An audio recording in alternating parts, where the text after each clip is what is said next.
and Boundaries Commission has told members of Parliament that there is absolutely no room for extension of the deadline for the mass voter registration exercise. The IEBC, led by Chairman Wafula Chebukati, told parliamentary committee leaders that despite a constitutional requirement that the exercise ends 90 days to the general election, the circumstances do not allow IEBC enough leeway to stretch things that far.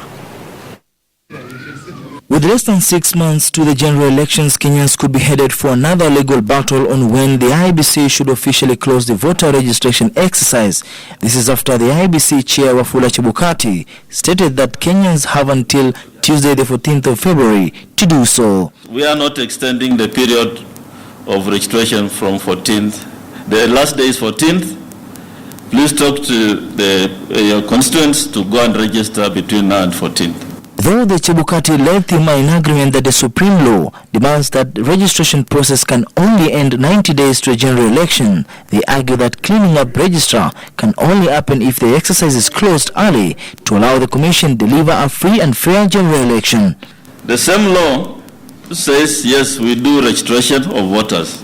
The same law says we look at the register and clean it up. So the same law says we present the register for verification.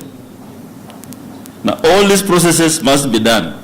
Now if you continue registration until the 6th of August, when will the IEBC, between February and 10th May, we need time to clean up this register. That's why we have to stop somewhere. This stand by the IEBC seemed to have divided members of Parliament who are here in Mombasa for the Leadership Summit.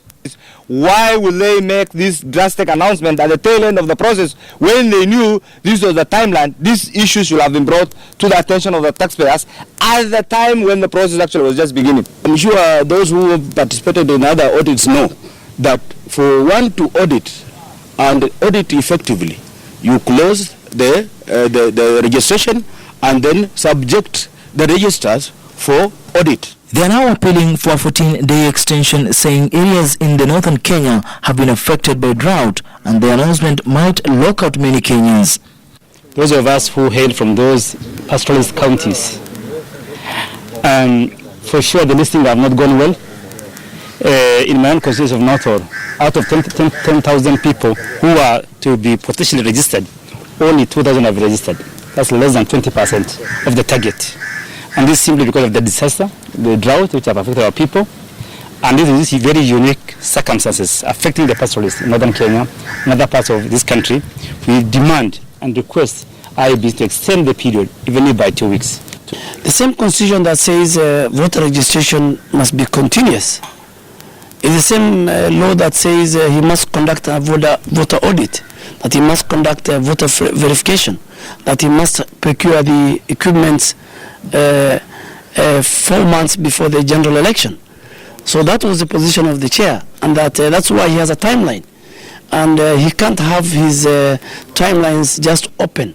Under these strict timelines set by the Independent Electoral and Boundaries Commission, Chebukati expects submission of party membership to begin on March 9th to March 19th, meaning from 20th March there will be no party hopping. The moment your name is submitted to IEBC on the 19th of March by either coalition, any party, then you cannot jump ship. As we head to the home stretch of mass voter registration, the members of Parliament seem to be divided on which way to take.